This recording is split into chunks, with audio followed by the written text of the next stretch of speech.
everyone, welcome back to the channel. I'm back from Texas. I'm gonna go over this Wilton plane crash with the AN-2 and then also go over my trip in Texas and the firefighting that we did over there for training. Let's check it out. All right, so it was on October 14th, an Antonov AN-2. It's kind of like a crop duster, single engine biplane. So it crashed in Wilton, injuring 4. You can see it's 60-foot wingspan. It's able to take off and land from poor runways. Pretty solid aircraft. You can see here's the scene. There was multiple agencies, Wilton Fire, Sacramento Metro. The plane landed here. Many houses that it could have hit in the area.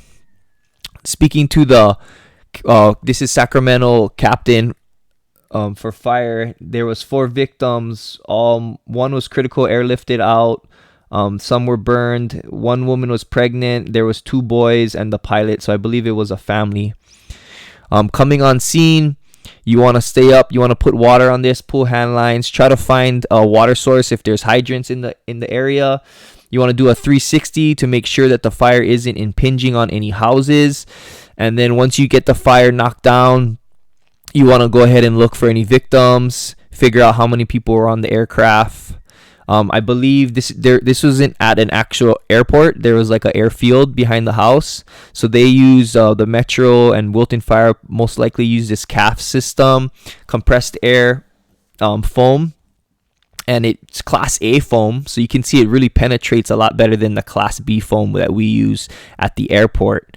So looking at the scene, you can see the foam is still on the ground here, but it's really good for these trees. It's a lot of this foam, depending on the air to solution ratio, you can make it kind of sticky if you want, and you can stick it to the trees.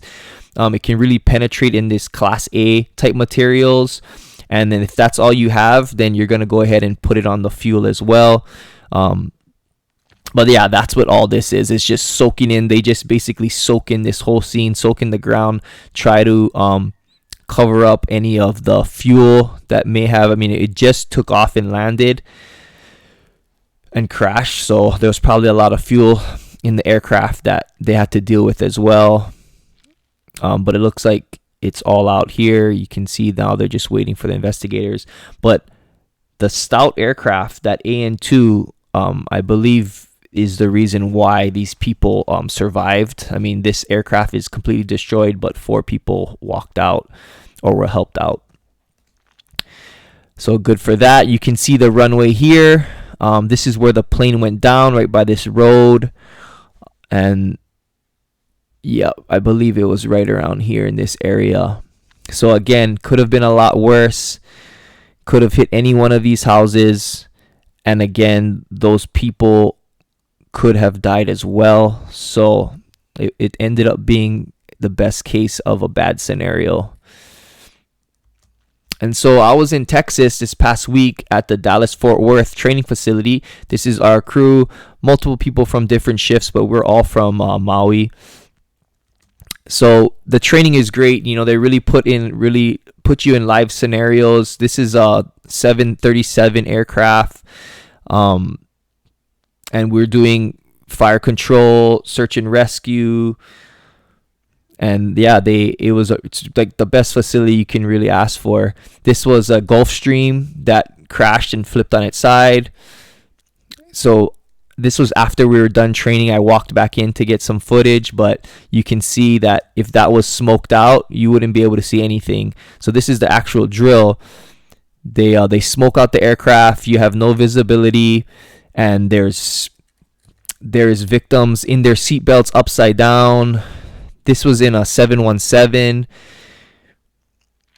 There's luggage everywhere. Victims are hidden. It's just really good, really good training. This was on a A380, coming on scene, working our truck turret operations, and then going interior,